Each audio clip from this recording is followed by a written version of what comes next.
só aqui o papel de passagem da palavra, queria, em primeiro lugar, só agradecer muitíssimo o convite do professor Laplane e o privilégio de estar aqui aprendendo uma vez mais. Queria só aproveitar também para fazer um elogio específico aqui da economia da Unicamp. Eu tive a oportunidade em outras situações de trabalhar em projetos com a Unicamp, especialmente com o professor Luciano, com o professor Laplane, também voltado para a questão da política industrial, e dizer que eu acho que com justa razão a economia da Unicamp pode se sentir muito orgulhosa da contribuição que tem dado especificamente nessa questão digamos, reformatação da capacidade do país de propor e executar uma política industrial. E, inclusive, aproveitar para agradecer muitíssimo também a excelência do trabalho que está sendo desenvolvido nesse momento para a BPI, que estamos trabalhando junto com o banco, para especificamente podermos ter uma base de conhecimentos que nos permita fazer com que a evolução da política de desenvolvimento produtivo seja algo cada vez mais contrastante com a realidade e que efetivamente possa contribuir para que esse conjunto de coisas que o professor Luciano mencionou aí possa se transformar em realidade e nós possamos aproveitar esse grande momento. Então, dito isso, eu acho que cabe, na verdade, passar ao professor Peruso para começar as apresentações seguintes do professor Luciano. Eu me sinto um pouco desconfortável falando assim essa hora, porque eu imagino que vocês estejam roendo um canutão. Eu queria, em primeiro lugar, sublinhar o caráter abrangente da exposição do Luciano, como de hábito, muito sistemática, muito sempre pontuada de uma maneira correta. Né? Eu sou suspeito para falar porque nós escrevemos tanto artigo juntos, e fico meio inibido de fazer referências à sua certeza. Eu queria falar algumas coisas, digamos, mais gerais, puxando um pouco, me referindo, em primeiro lugar, às últimas questões que o Luciano levantou. Em primeiro lugar, nós estamos diante, provavelmente, de uma mudança importante na economia mundial, cuja intensidade e profundidade nós temos dificuldade de avaliar. Né? Aliás, uma das coisas que essa casa procurou ensinar é que você nunca deve ficar ao pé nas próprias certezas, né?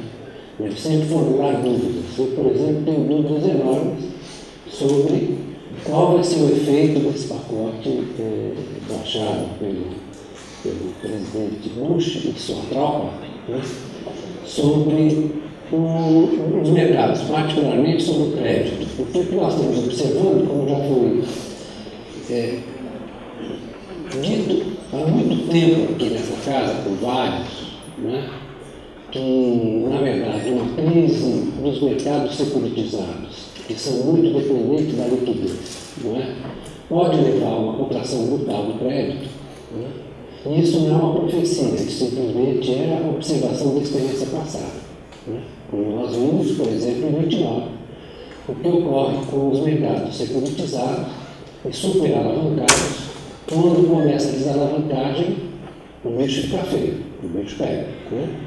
Então, a intensidade dessa crise é muito difícil de se determinar, até porque hoje, se nós compararmos com 29, os mercados internacionalmente são muito mais integrados. Basta dar aqui um exemplo, digamos, quase que impressionista. Né? Hoje em dia, as bolsas, é raro a bolsa brasileira escapar do que está acontecendo lá fora, porque os mercados de capitais estão muito integrados, sobretudo as bolsas de valores. Né? Elas funcionam em uníssono. Né? Começa assim, cai na Ásia, há uma notícia ruim, cai na Ásia, cai na Europa, cai nos Estados Unidos, cai no Brasil. É muito claro. Estou falando dos mercados relevantes, porque os outros países não têm. O Brasil tem um mercado financeiro de capitais que é o mais desenvolvido do terceiro mundo. Não vamos nos esquecer. Não há nem a China, pode-se comparar o Brasil em termos de desenvolvimento, de diferenciação sobre o mercado de capitais. Então, portanto, esse contágio pode-se fazer sim, né, através dos mercados financeiros. Qual é a diferença? É que o mercado brasileiro é muito mais regulado. Por exemplo, nós não temos aqui, em grande escala, a não ser alguns malucos, operações de balcão. Quase todas as operações são reguladas dentro da BNF. Então, tem sistemas de clearing, de colocação de garantias, de liquidação de contratos que são diariamente observados pelos reguladores da BNF. Né? Nós não temos aqui o grau de securitização de créditos, e muito menos de alavancagem, que foram observados nos mercados americanos, sobretudo, mas ingleses também, e em menor escala dos europeus. Como é que os europeus entraram nessa fase? Entraram comprando gororoba produzida pelos americanos. Né? Por exemplo, aquele episódio do Société Générale, né? Assim como o UBS, por exemplo, que hoje o UBS, imagina, mais um banco americano que tornou isso. Né? Então, a despeito dessa integração, os mercados brasileiros são muito mais regulados, o grau de alavancagem aqui é muito menor. Né? Esse é um aspecto, vai haver algum contágio por esse lado, mas é possível você remar contra a maré, né? Nesse caso. O que significa remar contra a maré? Não vamos nos iludir, né? Essa história de que a crise de crédito não vai pegar o Brasil já não pode ser mais afirmada com tanta ênfase, porque já está atingido, esse campo já está atingido. Nós temos estamos projetando qual é mais ou menos a participação do crédito, das linhas de crédito externo no mercado financeiro brasileiro. No mercado de 1 trilhão de carteiradas, é mais ou menos 200 milhões, que é 20%. O que nós temos sim, né, é condições de contrabalançar esse efeito através da política econômica. Aí vai entrar uma questão fundamental. Por exemplo, o Brasil tem reservas, né, que está secando um pouco o crédito para financiamento de antecipação de contrato de câmbio, de ACC. O que o Banco Central deveria fazer é colocar uma fração dessas reservas à disposição das empresas brasileiras para que elas continuem a exportar. A outra coisa que já fizeram em parte, que é reduzir o compulsório, né? Então a política econômica está agindo de uma maneira correta, agora só falta observar o que vai acontecer com a política de juros, portanto, de meta de inflação do Banco Central. Porque é muito frequente que os bancos centrais lutem a guerra anterior. Precisa lutar a nova. Né? E como você está no momento de transição, de mudança, né, precisa ficar muito atento. Então, assim como é preciso ficar muito atento com a política fiscal, olhar qual é o grau de desaceleração da economia. Né? Isso é uma coisa que exige sintonia fina, exige uma observação muito cuidadosa. Né? Você não pode se ater, nesse caso da gestão da política econômica, você não pode se ater à estresse ou à articulação que você tinha no momento anterior. Se for necessário, você tem que mudar a política econômica. Mudar tanto a política monetária quanto a política fiscal. Né? Eu diria que antes você seria conveniente você mudar a política monetária, se ficar claro que você tem uma desaceleração mais forte. E eu acho muito difícil, quero dizer a vocês o seguinte, eu acho muito difícil que a economia americana não tenha 2 ou 3 semestres de queda no PIB. Acho muito difícil, vocês estão vendo nos últimos dados, a economia das duráveis caiu, a venda de casas, para não dizer, despencou, né? O estoque de casas ainda à venda é muito grande, porque os caras meteram o pé no acelerador e exageraram. O preço das casas ainda vai afetar o preço dos ativos que serão provavelmente adquiridos pelo Banco Central, pelo Tesouro Americano. Né? E mesmo que esse pacote de salvamento seja um pacote bem sucedido, o crédito não vai voltar aos níveis anteriores, tanto pelo lado da oferta, porque os bancos vão chamar liquidez, vão tentar se capitalizar e chamar liquidez, quanto pelo lado da demanda.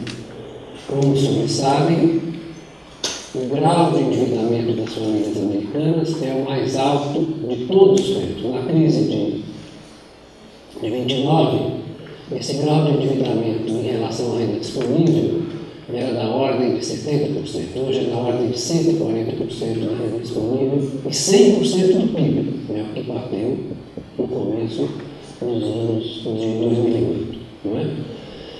Isso significa que o ajustamento, vou aqui relembrar o artigo que eu escrevi com o professor Coutinho, não é isso? Como é que chama o Coutinho? Macroeconomia dos ativos. Não é? Como é que eu não me lembro mais? Macroeconomia de ativos. Não é?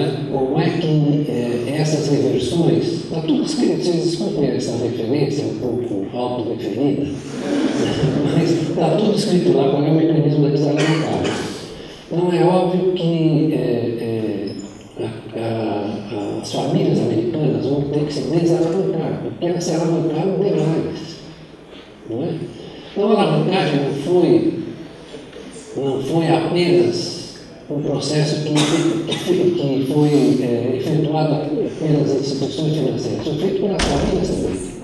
Né? Você teve uma super expansão do crédito que sustentou o endividamento das famílias. Aí isso tem a ver com o quê? Por que isso foi possível? Foi possível, vou recordar aqui, coisa que nós já discutimos nessa casa, a saciedade. Né? Temos aqui o André, né? o Ricardo, né? Nós discutimos isso no seminário. O que é a articulação da economia americana com a economia, sobretudo com a economia chinesa. Né? Isso permitiu o quê? A renda, a distribuição de renda nos Estados Unidos piorou e a renda média cresceu muito pouco, não cresceu ou caiu. Ela só cresceu no final dos anos 90, a renda real média. O que aconteceu? Né? Isso foi causa e efeito da superalavancagem. Né? Como a renda cresceu pouco, como é que cresceu a demanda das famílias? Cresceu através do aumento do endividamento. Como é que isso foi possível? Foi possível por causa da mais-valia, sempre digo isso, as pessoas escreveram, da mais-valia dos trabalhadores chineses. A mais-valia é muito relativa. O pessoal do PCMZ ficou nervoso comigo, foi falando. Mas infelizmente é verdade. E a mais-valia não tem uma conotação moral, é apenas uma nem ideológica, uma expressão técnica. Né? Então, a poupança em dólares dos chineses, né, que corresponde à produtividade do trabalho, né, na extração de mais-valia dos trabalhadores, foi utilizada para financiar o déficit americano. Isso deixou os yields muito baixos, acelerou a inflação de ativos e deixou os rendimentos dos papéis muito baixos. O que nos ajudou, em certa medida, né, no financiamento externo, mas ao mesmo tempo prejudicou nossa taxa de câmbio, porque a nossa política monetária não percebeu do que se tratava. Né?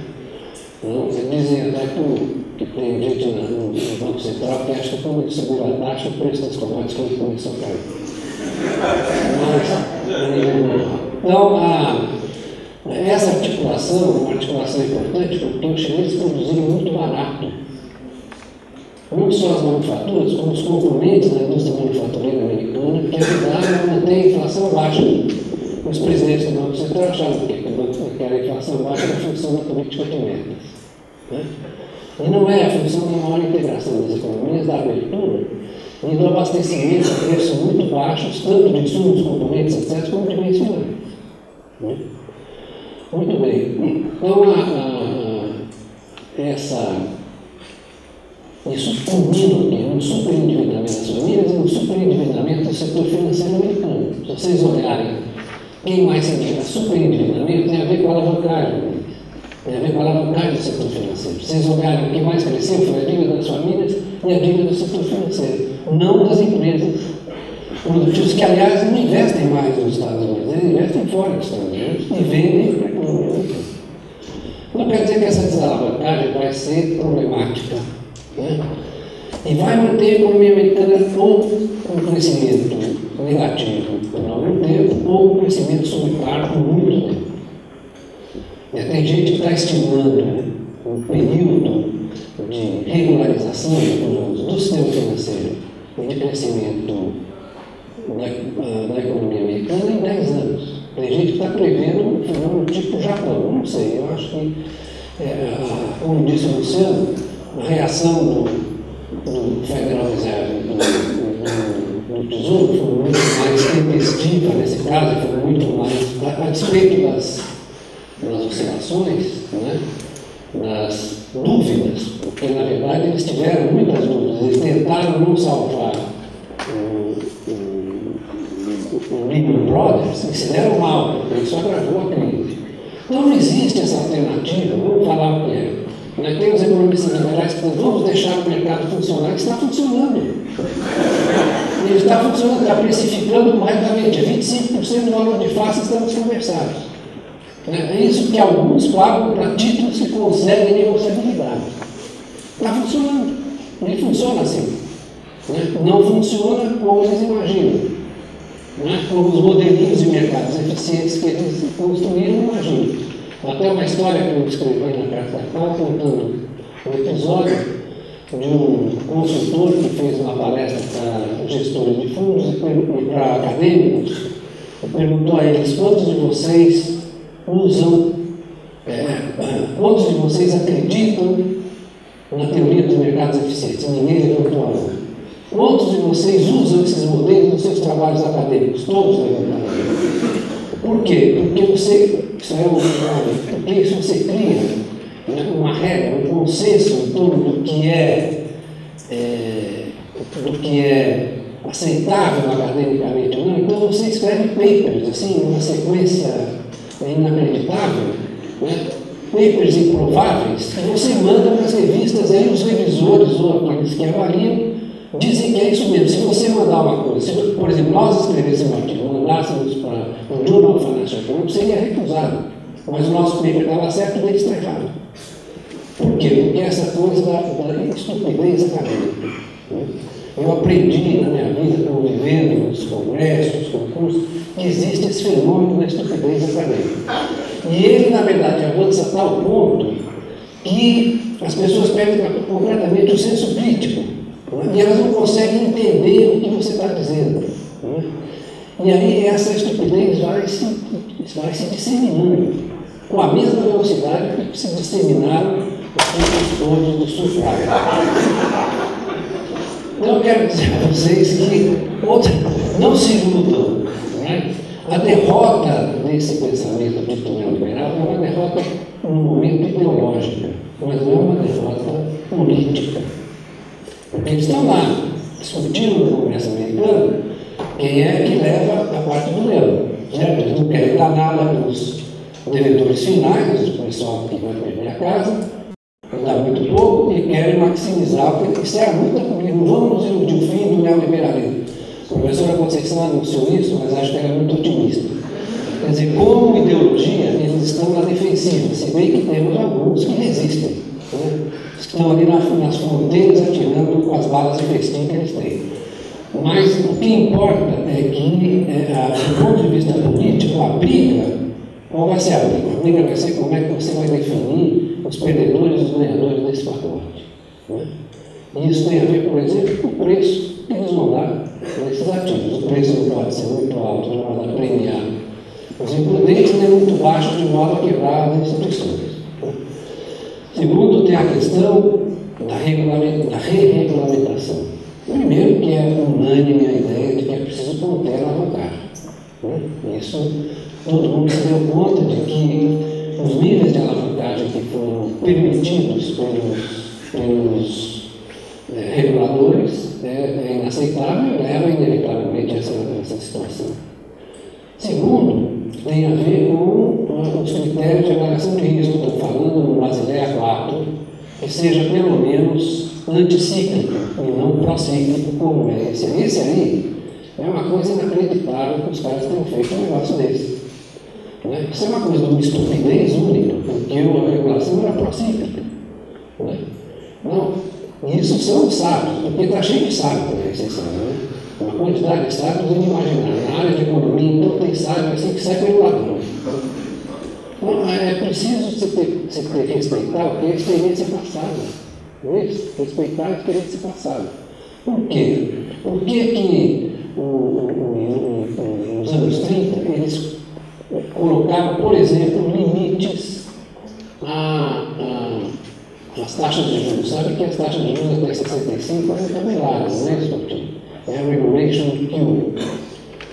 Porque, na verdade, a finança é a área ou a dimensão mais sujeita a esse tipo de exageros, de correções abruptas. Né? Muito mais porque os mercados têm uma velocidade de ajustamento muito rápida. Muito rápida. Então, se não houver um cuidado de impedir que essa dimensão acabe afetando, quer dizer, é outra coisa que tem a economia financeira, tem a economia monetária, financeira e a economia real. Isso é uma tolice. Aqui nós sempre ensinamos que isso é besteira. Eu espero que vocês, alunos, nunca tenham ouvido de algum professor daqui essa idiotice. Espero que não. Né? Por quê? Porque não existe tal coisa. Né? Não existe tal coisa. A economia capitalista é uma economia especulativa por definição. Sempre. O investimento é um ato especulativo. Né? Segundo, ela é monetária e financeira por definição. Não existe essa separação entre o real e o financeiro. O que pode haver, na verdade, é sim uma como diz o Braga, o que quer dizer a superfinanciarização? É que você transforma todo o conjunto da economia num processo puramente especulativo. E aí você começa a abordar o cálculo, você começa a prejudicar o cálculo do investimento, o cálculo a avaliação pelo mercado dos preços foi o que aconteceu, né? Você jogou os preços, o preço dos imóveis foi de maneira desmesurada para cima, né? Descolado, você olha os ciclos anteriores de variação, de crescimento do preço dos imóveis, não há nada comparável com isso que aconteceu agora. Só a única, foi um episódio ainda antes de 29, 25 na Flórida. Eu não sei, 25 estourou, mas você teve uns anos na Flórida, um episódio que você mais localizado. Agora não, você espalhou esse negócio para os Estados Unidos inteiro, para a Inglaterra, para a Espanha, que é diferente, porque foram os bancos comerciais que financiaram, não teve securitização, né? E Portugal, Inglaterra, Espanha, Irlanda, né? A Irlanda já está em recessão. Então, o que eu quero dizer para vocês é o seguinte: não vamos subestimar a gravidade dessa crise, né? Nem tampouco vamos imaginar que a economia brasileira está na mesma situação de vulnerabilidade que estava no passado. Mas se nós tivéssemos, digamos, se essa crise tivesse acontecido em 1999, né, teria sido uma devastação. Né? Porque nós tínhamos um déficit de transações correntes enorme, o câmbio estava fora do lugar, agora parece que está sendo combinatado, está sendo corrigido, né? Vai ver que ele vai chegar a 2. Eu acho que a gente tem que olhar e discutir, nós temos que participar da discussão, porque senão os caras vão dizer, o câmbio chegou a 2, ele vai dar inflação, menos. Porque o preço das commodities está ajudando a abafar um pouquinho o surto inflacionário. Então, a gente precisa participar da discussão. E saber, participando da discussão, dizer que se a recessão for muito pesada, você tem que mudar o mix de política econômica. Né? É claro que eu recomendei há muito tempo atrás que houvesse uma moderação do gasto corrente, que houvesse uma contenção do crédito. Por quê? Porque estava muito aquecido para muitos anos. Mas agora temos que olhar porque a situação é outra. Né? Acho que esse é o problema central. Vamos ver como é que as autoridades reagem à contração de crédito. Né? Essa hoje é a questão mais imediata e mais central. Então, eu acho que eu já falei demais, né? Ultrapassei o tempo previsto. Vou fazer um comentário à tua função aqui, né? A minha impressão, aí relativa ao pacote americano, é que ele endereça a questão dos papéis tóxicos dentro do sistema financeiro. Ele vai dar um piso para esses papéis. Tal.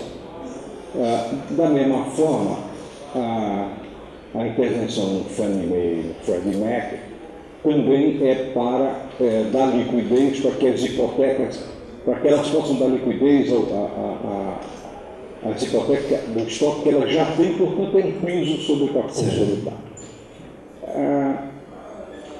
Por que eu acho que é limitado o efeito desse pacote? Porque ele não endereça a questão-chave que você ficou, que é a questão da desalavancagem das famílias. Tá? O que me parece necessário é que teria que, além disso, precisaria ter aquilo que no Roosevelt foi feito para o Home Loan Corporation.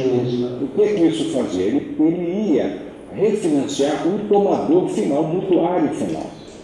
Para quê? Para evitar que, premido por depreciação, por queda de preço do imóvel e por pressão sobre renda, ele seja forçado a fazer uma desalavancagem indesejada, mais profunda do que ele faria normalmente.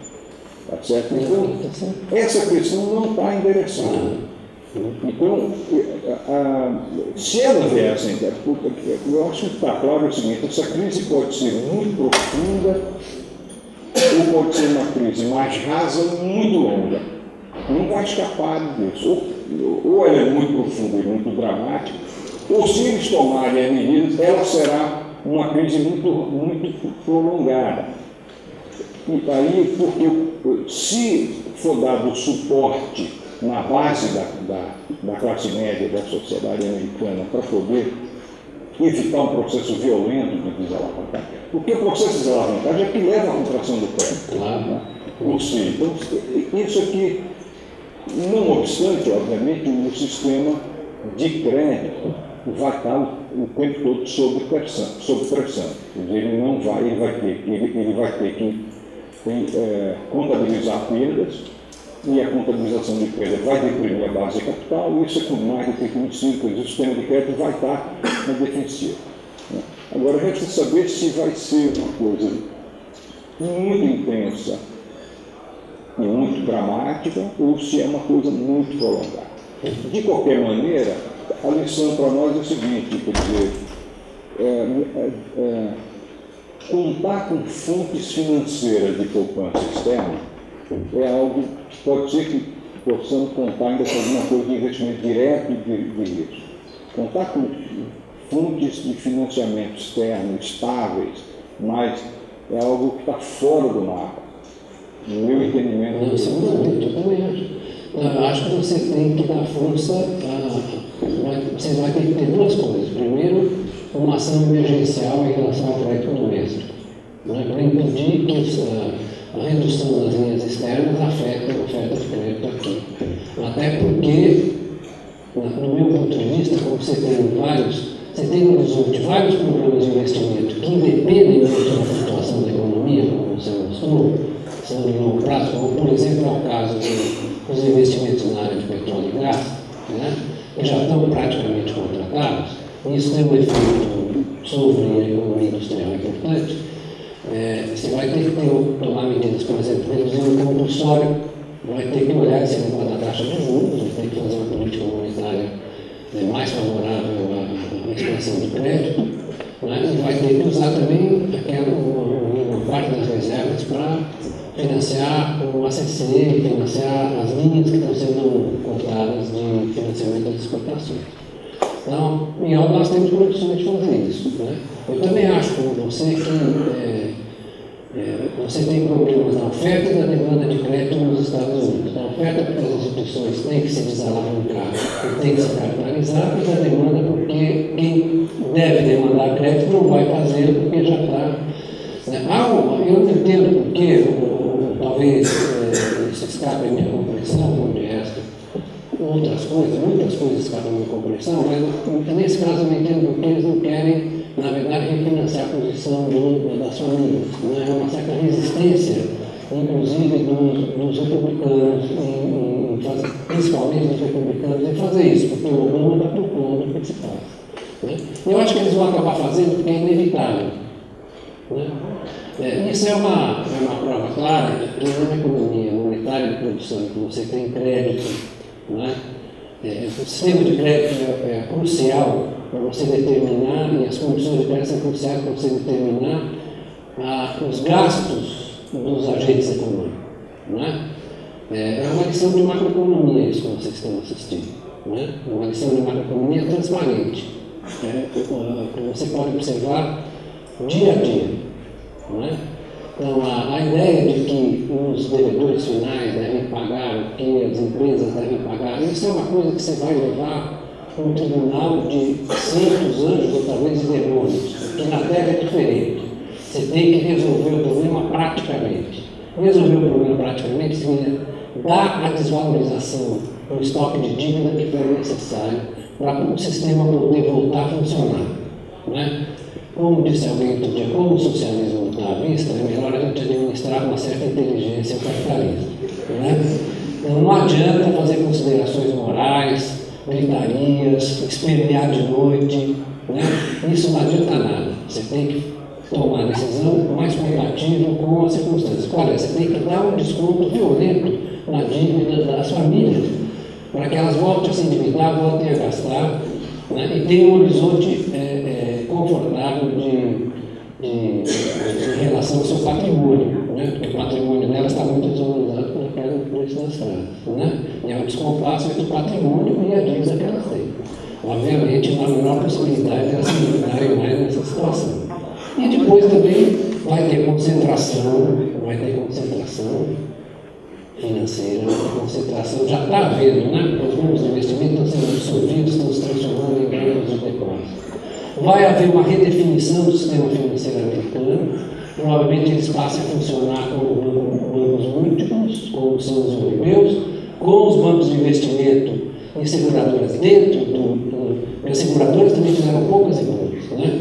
Então, vão ficar dentro do espaço de regulação das autoridades, que estavam completamente fora. Né? Isso tudo vai ocorrer. Isso significa que você está contrariando o mercado? Não. Né? O mercado que eles imaginam não existe. Eles estão tratando do mercado que existe realmente, que é com a regulação forte e permanente do Estado. Quando você abandonou esse negócio, começou a dar essa confusão. É isso que eu tinha a dizer.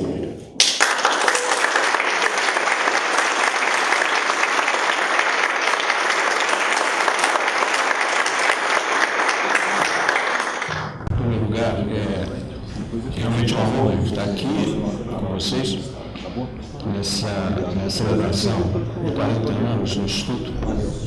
E a minha apresentação aqui, ela vai tangenciar diversas questões aqui faladas pelo Beluso e também pelo Senhor Coutinho, mas em particular eu escolhi para essa palestra hoje aqui uma relação focada no papel do investimento estrangeiro, em particular na discussão sobre a relação da China com os Estados Unidos e, em particular, também sobre o impacto das transformações mais recentes a partir da China sobre a economia asiática. Então, diversas questões que eu vou tocar aqui vão tangenciar essas questões mais gerais aqui levantadas pelos que me antecederam, mas eu vou focar com muito mais precisão o papel da China hoje, talvez, na economia mundial.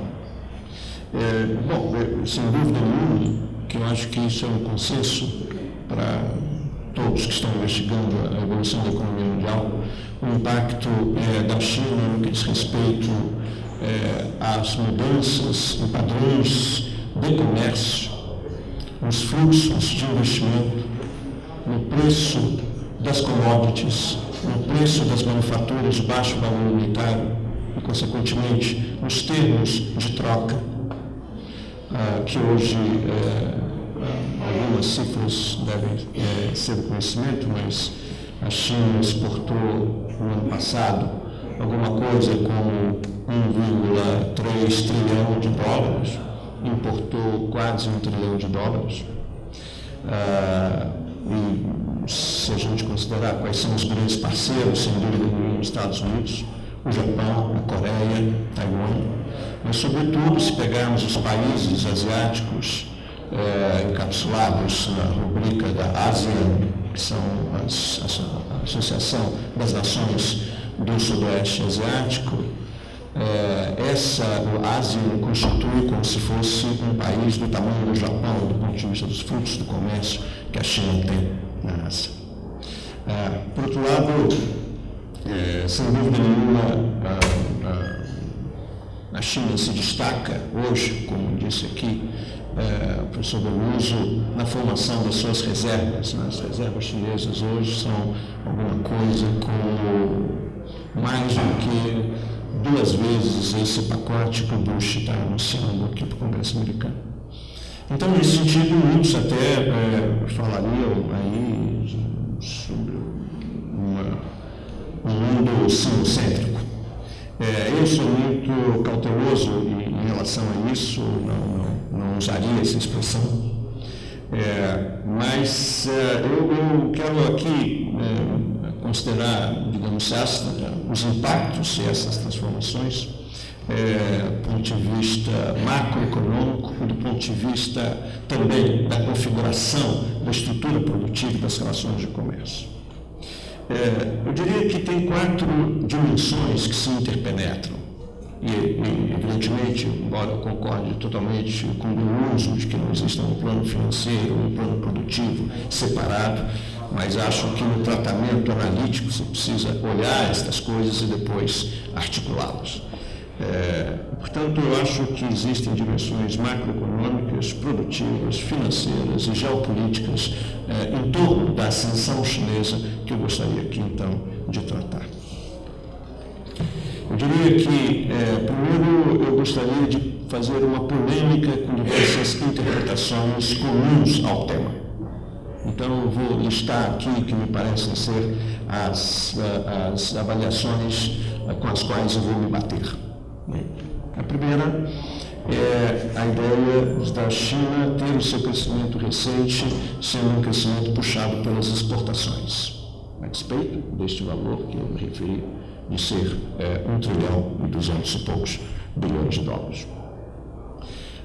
E mais, associado com essa proposição, a ideia de que a China segue através de uma política mercantilista exercida do ponto de vista da política cambial e da política de proteção, a uma estratégia de formação de um grande saldo, em particular um saldo na sua balança comercial, mas um saldo essencialmente com os Estados Unidos. Então, essa é uma proposição, digamos, que é comum na literatura. Essa proposição da China ser puxada por investimento estrangeiro tem também todo um pacote de modelinhos microeconômicos que associam isso também a um spillover tecnológico que seria decorrente desses investimentos estrangeiros.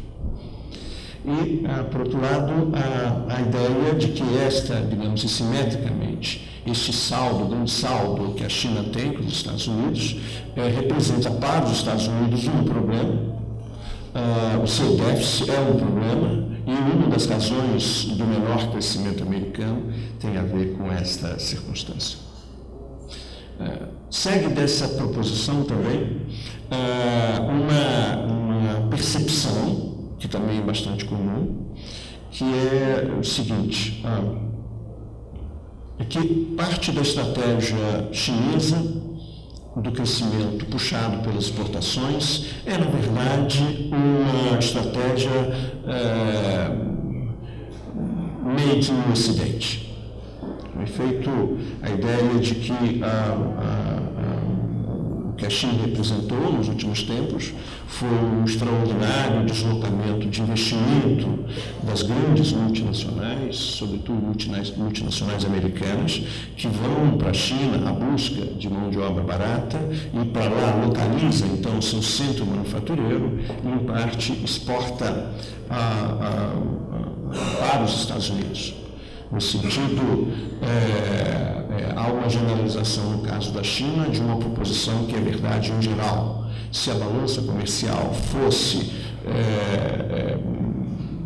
construída a partir não de dados de nação, mas a partir da propriedade do capital, o déficit comercial americano seria muito menor, porque uma boa parcela desse déficit corresponde a exportações de filiais de empresas americanas no resto do mundo, em particular nos Estados Unidos. Essa proposição, essa é uma das outras proposições que eu vou aqui criticar. Uma outra proposição, e aí se estabelece mais nas economias asiáticas, é de que, sobretudo nos países da Ásia, de que a China representa hoje um polo mercantilista e competitivo na medida em que ela provoca também um deslocamento dos investimentos diretos estrangeiros que agora não mais se focam, se destinam a estes países, tal como nos anos 90, mas que centralizam-se cada vez mais na própria China. Com isso, os países perderiam a sua expansão pelo lado dos investimentos externos. Adicionalmente, surge aqui, sobretudo, algumas proposições comum, por exemplo, na Malásia, de que a crescente onda de investimento direto estrangeiro da China na Ásia e no mundo teria também um elemento, digamos, imperialista clássico, no sentido, então, de que a China teria uma proposição muito menos de construção de uma rede ampla e articulada, e muito mais uma política exclusivista e mercantilista. Do ponto de vista financeiro, a proposição básica é de que as reservas do Banco Central da China, que decorrem de uma política mercantilista e cambial, são absolutamente fundamentais para o financiamento da dívida externa americana.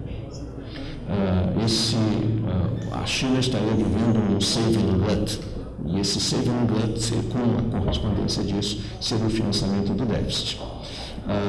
E, nesse sentido, a China seria importante para os Estados Unidos, não só porque estariam revitalizando as suas empresas, que agora lá são recicladas e exportam a partir da base chinesa, como também a China seria importante porque estaria financiando o déficit do balanço de pagamentos dos Estados Unidos, que nas versões mais ortodoxas acaba sendo explicado por um crescimento acima da sua capacidade, definida por uma taxa de poupança potencial.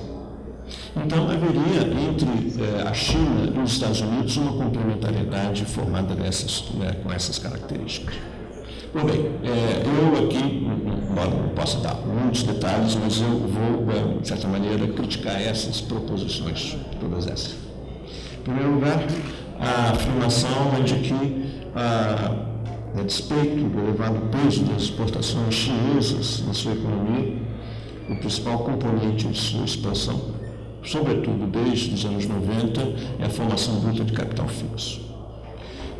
Que, vocês viram a palestra do Luciano, que no Brasil queremos chegar, quem sabe, a 25%, na China ela já vem há algum tempo sendo em torno de 45% e gerando uma situação que é paradoxal, porque é o único país, uma economia grande, em que a formação bruta de capital fixo é mais ou menos da mesma magnitude do que o consumo das famílias. Isso é uma de certa maneira, uma característica completamente distinta da que vocês podem observar no resto.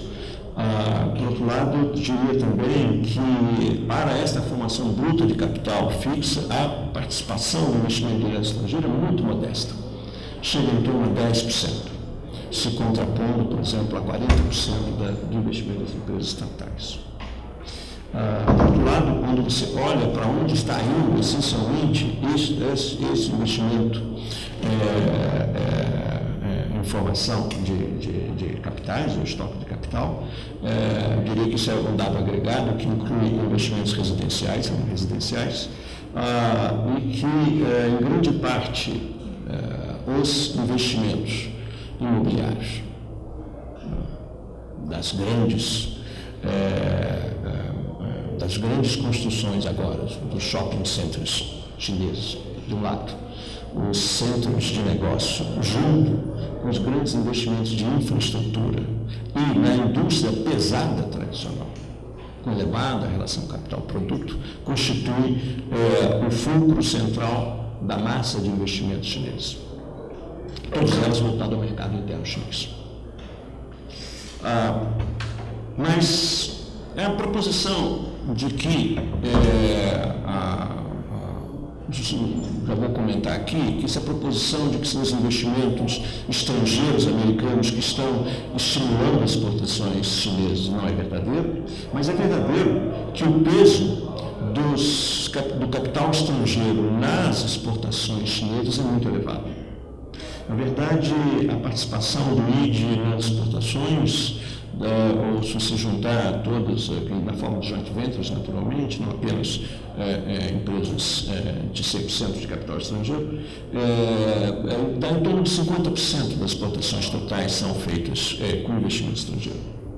Mas aqui é extraordinariamente importante reconhecer que, quando você olha a origem desse investimento, ele é predominantemente asiático. E há um peso relativamente modesto dos investimentos ocidentais na formação das exportações chinesas.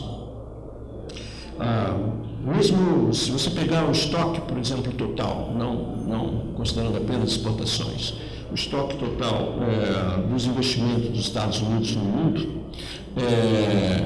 para espanto de muitos, vocês vão observar que a China relativamente tem uma posição não extraordinariamente importante. Por exemplo, é muito inferior ao estoque de capital estrangeiro que os Estados Unidos têm no Canadá.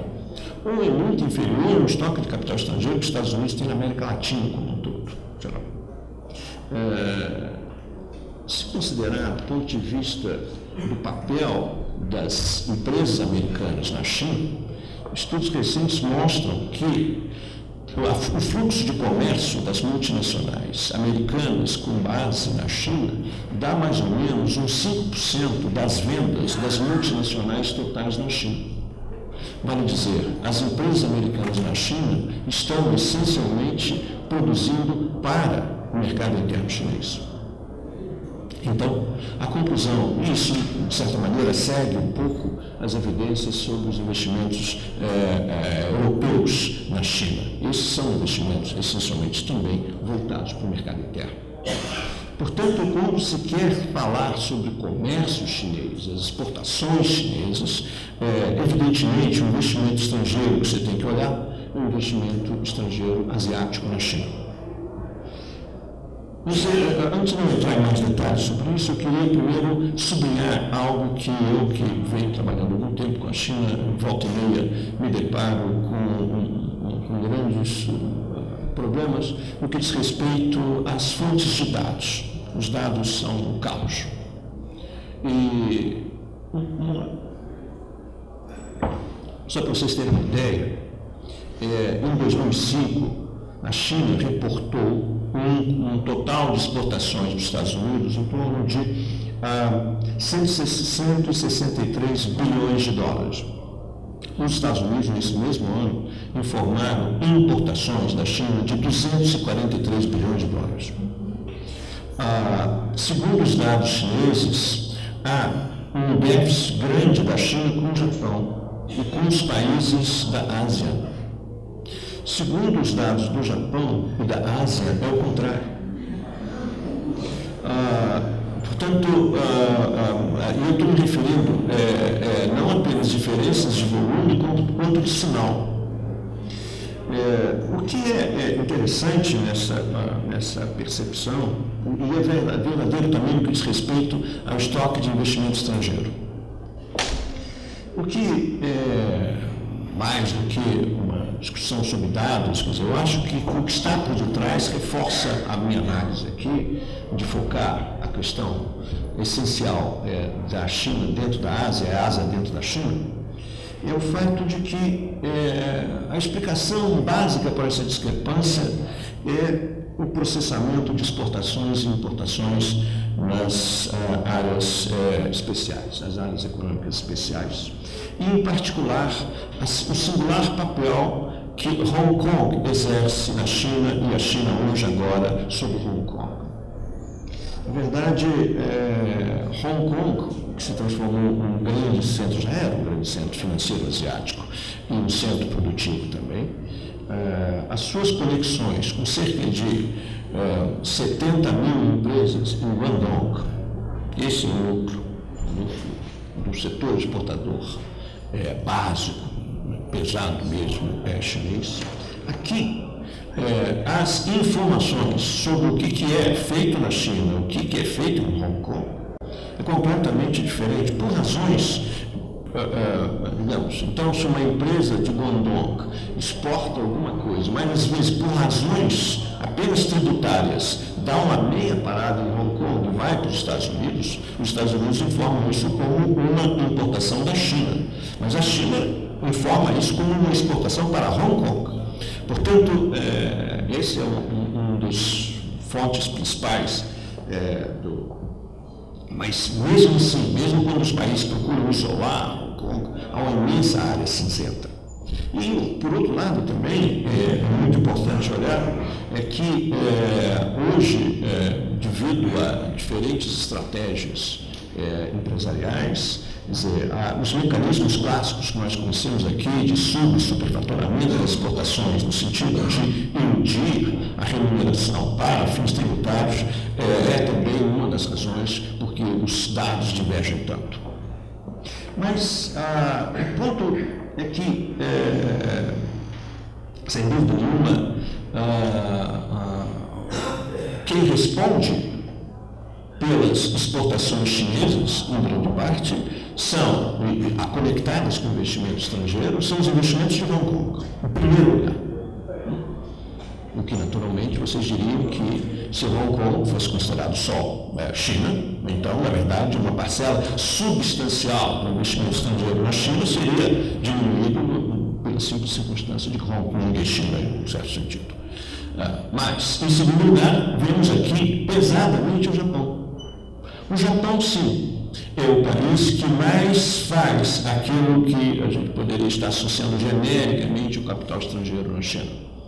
Com efeito, cerca de 40% das importações japonesas oriundas da China são feitas a partir de filiais japonesas na China. Então, Japão, Coreia e Taiwan. A conexão de comércio e investimento aqui é absolutamente essencial. E a estratégia natural destes países, a partir desse comércio, é evidentemente servir aos grandes mercados dos Estados Unidos e da Europa Ocidental. Então, essa transformação, que já vem de longa data, mas eu acho que é muito importante sublinhar. É aqui mesmo que vem, e eu diria que isso deveria ser usado para as pessoas, inclusive, para entender melhor os processos de desintegração vertical, processos de subcontratação, formação de redes, que a despeito disto assumir uma característica global na economia que vivemos hoje, mas existe um conjunto de elementos que estão muito fortemente influenciados por proximidade um conjunto de aspectos institucionais não generalizáveis, até porque grande parte disso passa por mecanismos de contrato, e formais e informais, e é exatamente a partir destas características que os asiáticos competem melhor na China do que ocidentais para fazer essas mesmas coisas. Então, no que diz respeito aos Estados Unidos, eu diria que o argumento de que os investimentos americanos na China voltam-se a uma estratégia de aproveitamento de baixos salários, deslocando a sua produção lá nos Estados Unidos e relocalizando cá e servindo o mercado americano a partir desse deslocamento, não procede. Ou, pelo menos, não procede numa dimensão significativa. O que, de fato, é muito importante notar é isso, como eu falei, a China se transformar como um núcleo para supridores de cadeias produtivas com indústrias que são particularmente propensas a mecanismos de subcontratação a partir de supridores asiáticos. Isso digamos, o que os dados diriam. Em relação às fontes do crescimento chinês, agora, e o seu impacto sobre a Ásia, eu diria que, essencialmente, a contribuição da China é expansiva. Independentemente, inclusive, da existência maior ou menor de um saldo comercial positivo da China com os países da Ásia, que esse é um assunto controverso e difícil de se obter a partir pela discrepância de dados, diria que o efeito geral do crescimento muito acelerado da China, puxado pelos seus investimentos, exerce um efeito, um elemento de magnetismo positivo para as exportações asiáticas e, ao mesmo tempo, exerce também para os países de maior grau de desenvolvimento, Japão, Coreia, para não falar de Hong Kong, Taiwan, um efeito também de grande magnetismo dos seus investimentos e das suas próprias importações. Nesse sentido, a proposição também, muitas vezes comum, de que o fato dos investimentos diretos crescerem mais na China do que nos países da Ásia, na verdade, não é uma teoria meio tola de que haveria um estoque definido de investimento estrangeiro, então, já que ele foi para a China, não existirá mais investimento estrangeiro para os outros países. Na verdade, não é. Na verdade, é um conjunto de oportunidades extraordinárias que a China construiu, atraindo fluxos de capitais. Se a gente considerar, agora, do ponto de vista da estratégia chinesa e a proposição de que ela segue uma política mercantilista a partir da sua política cambial, é interessante a gente olhar que nos últimos anos tem havido uma razoável valorização do yuan em relação ao dólar. Mas, é claro, como o euro se valoriza muito em relação ao dólar, e como também houve uma valorização do iene em relação ao dólar, então a valorização chinesa em relação ao dólar, de certa maneira, não impediu o fato de que a taxa real de câmbio da China, considerando todos os parceiros, manteve-se razoavelmente estável e tem se mantido razoavelmente estável a despeito de ter valorizado em relação ao dólar. De certa maneira, isto e esta valorização que vem ocorrendo em dólar também, no caso da China, corresponde a uma substancial elevação do salário real na China. E essa elevação do salário real na China, ela é também grande em função, digamos, ela é inevitável, de certa maneira, em função da mudança de padrões de consumo, mas tem gerado, de fato, uma elevação dos custos unitários de trabalho na China, pelo fato de que o preço das residências e o preço dos alimentos na China tem subido também, com uma proporção significativa. Como os salários têm acompanhado isso e até mais, porque tem havido ganhos em termos de salários reais, então os custos unitários chineses começam a subir também.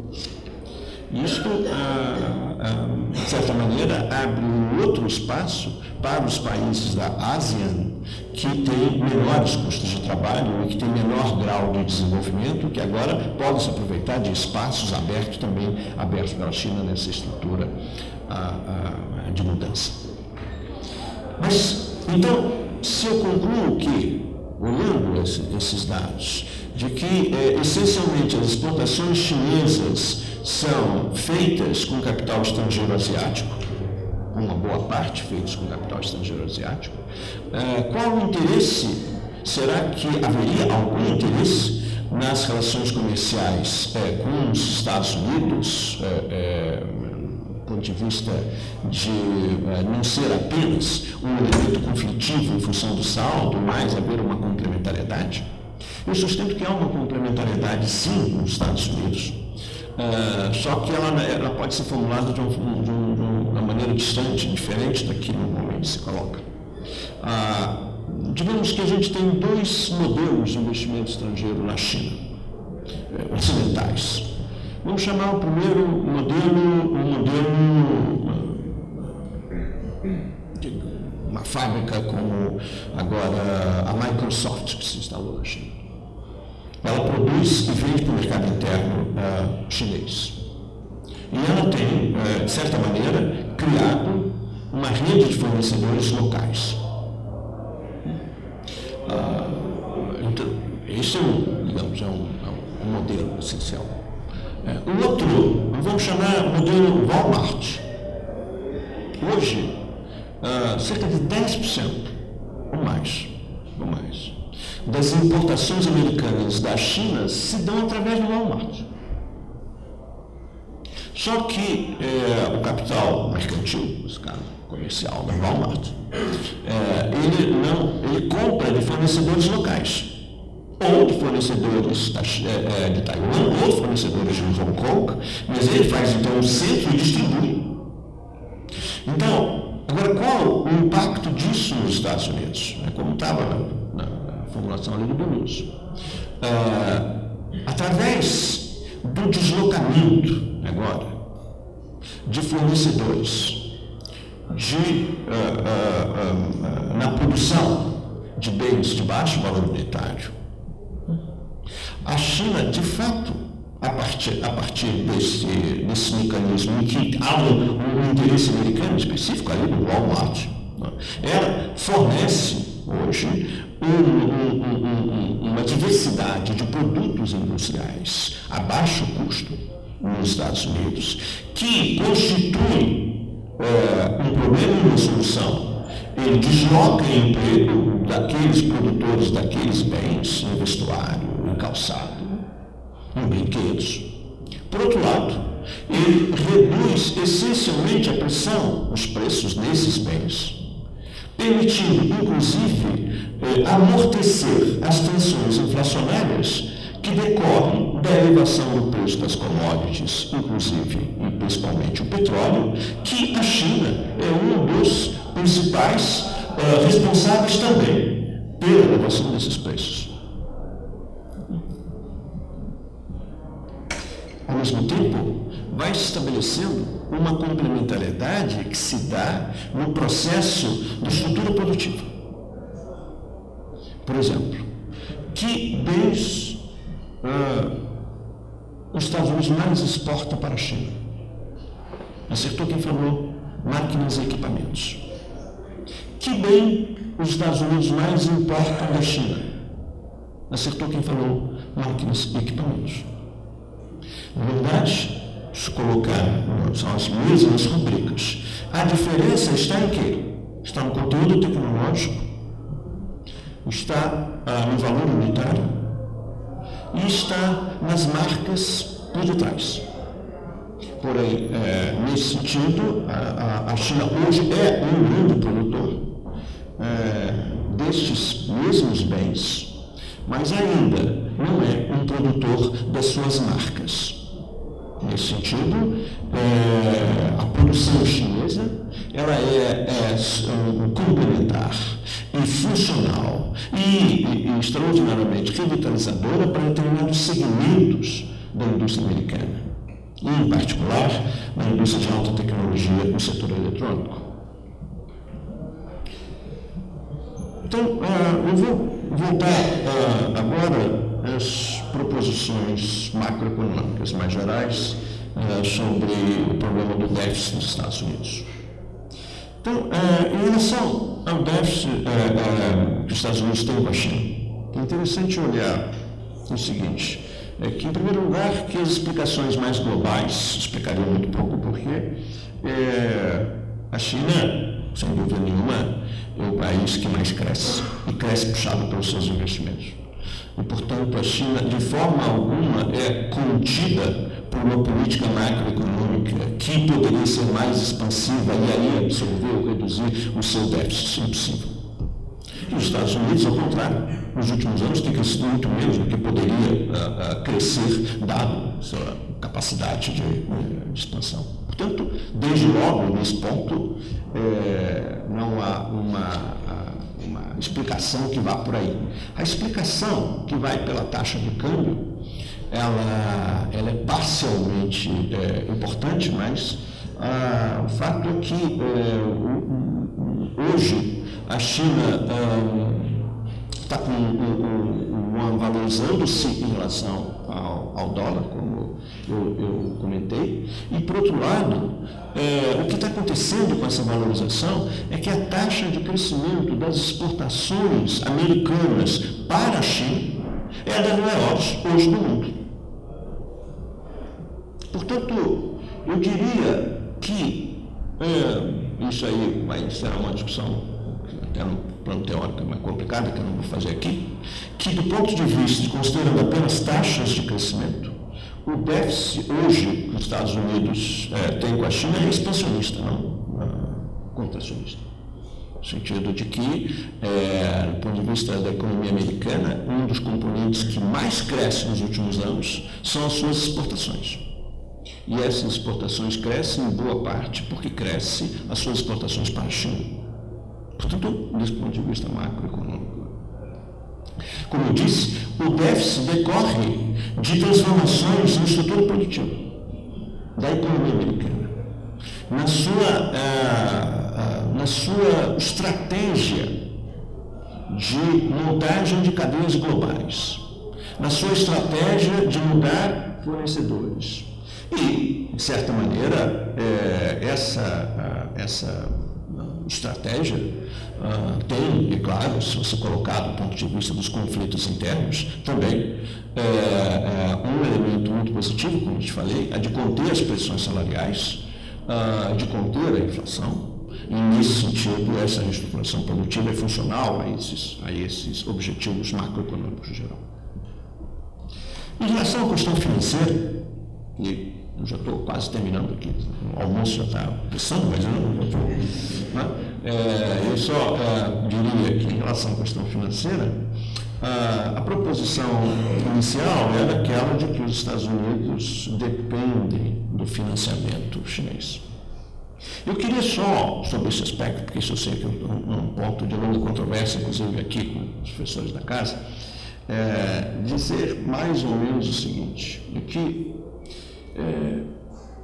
mais de 60% dos passivos externos americanos são formados por títulos que pagam juros muito baixos atualmente e que o estoque do investimento do capital americano no resto do mundo, mídia, tem uma taxa de retorno muito superior ao estoque de capital do resto do mundo aplicado nos Estados Unidos.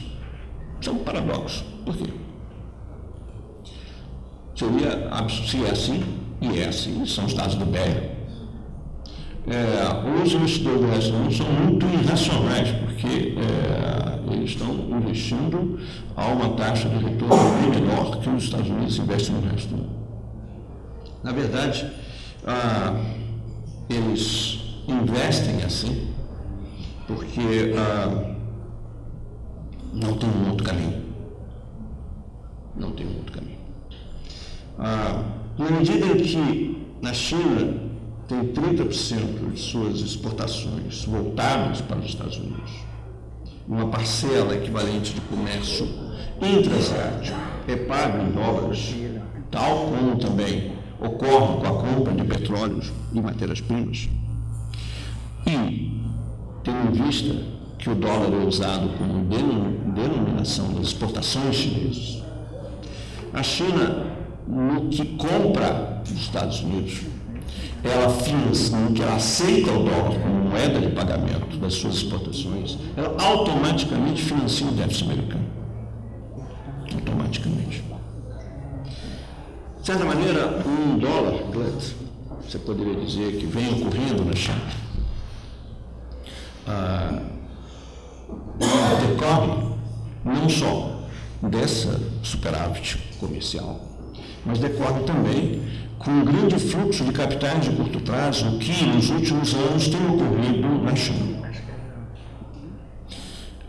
E nesse sentido, o que a China está fazendo, como vocês sabem, acabei no início aqui da minha exposição, é de sublinhar o tamanho das reservas chinesas como uma forma de impedir que o yuan se desloque do dólar de uma maneira muito pesada.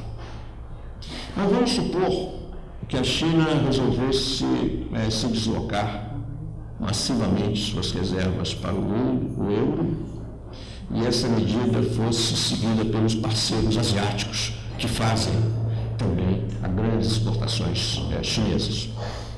Evidentemente, haveria uma inevitável valorização do yuan em relação ao dólar, uma valorização do euro em relação ao dólar, e, seguramente, para a Ásia em geral, uma substancial contração dos seus mercados externos. Assim, a desvalorização do dólar recente, embora gere prejuízos à China enquanto país credor, ela decorre, que a gente poderia chamar de uma simetria do atual padrão monetário, mas que o país isoladamente não pode unilateralmente se contrapor a este processo.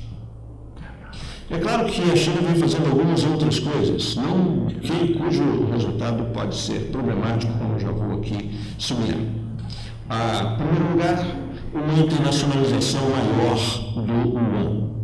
Isso já vem ocorrendo, em pequena escala, sobretudo através da criação de um mercado offshore de yuan em Hong Kong e autorizar que Hong Kong possa operar comprando e vendendo yuans.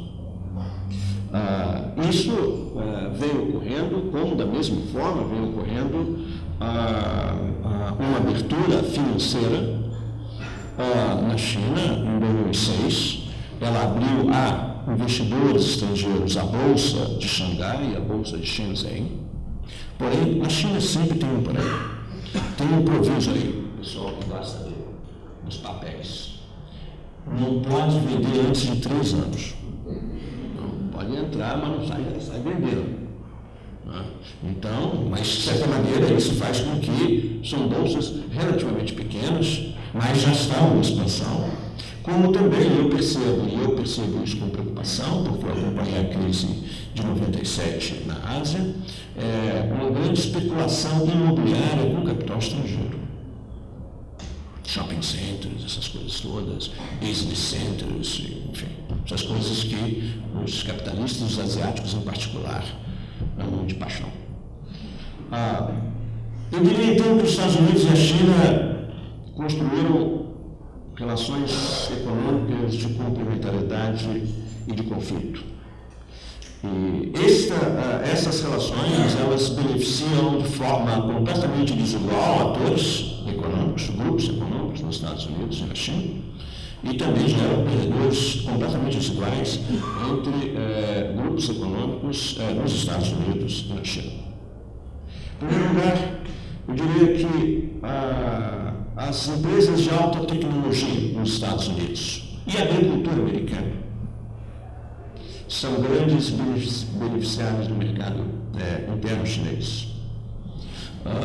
Esses grupos, junto com as multinacionais americanas que estão na China, formam, vamos chamar assim, grupos cosmopolitas, que defendem, através de seus lobbies no Congresso americano, políticas que visam amortecer as demandas por retaliação e proteção que advêm dos outros grupos. Que outros grupos?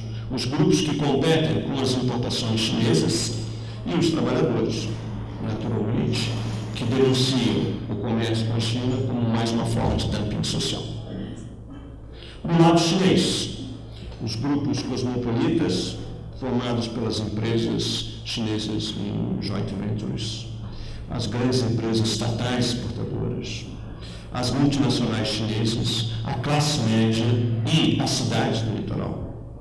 Estes defendem também os grandes negócios da construção civil, defendem uma aproximação crescente para os Estados Unidos, em oposição aos interesses domésticos, agricultura, no interior do país. Passo agora para o último ponto. Essa questão se coloca, também gera conflitos e aproximações no campo geopolítico. Eu diria que nos Estados Unidos há particularmente um grupo que possui interesses globais, mas que defende uma política nacional imperialista, que é o complexo industrial militar. E em linha com os interesses desse complexo, os estrategistas que veem a ascensão da China uma ameaça à segurança nacional americana. O endurecimento com a China no plano econômico e militar é uma proposição que decorre também aí das pressões e dos interesses desses grupos.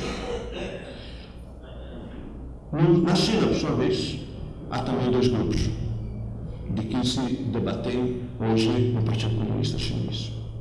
De um lado, uma visão que é a visão clássica defendida por Deng Xiaoping e que é em linha com os interesses dos cosmopolitas chineses, que vai na direção da defesa do crescente envolvimento com os Estados Unidos. Existe uma outra linha, que é a linha dura do Partido Comunista, que vê na ascensão chinesa os interesses nacionais e se bate contra, mas ambos concordam num plano. E esse plano é que a construção de uma Ásia articulada e dinâmica com proximidade com a China é absolutamente fundamental para a ascensão nacional chinesa. Então, são essas transformações que se colocam nesse plano que me parecem relevantes na discussão hoje das relações da China com os Estados Unidos. Eu só terminaria aqui só com uma notícia de mais de jornal, mas enfim, sobre a crise atual, que eu diria que é o seguinte, saiu, está no jornal de hoje, não sei quem leu, mas há 18 meses atrás o Paulson estava visitando a Bolsa de Valores de Xangai e disse o seguinte, que os reguladores chineses deveriam aprender com a experiência internacional, particularmente americana, no sentido de deixar os mercados de capitais desregulados, porque estariam perdendo a oportunidade de receber bilhões de dólares que já e os chineses, hoje, um dos diretores do Banco Central da China respondeu assim: eu creio que de jeito chinês, que nós aqui na China deveríamos ter uma teoria mais chinesa para regular esses mercados. Muito obrigado.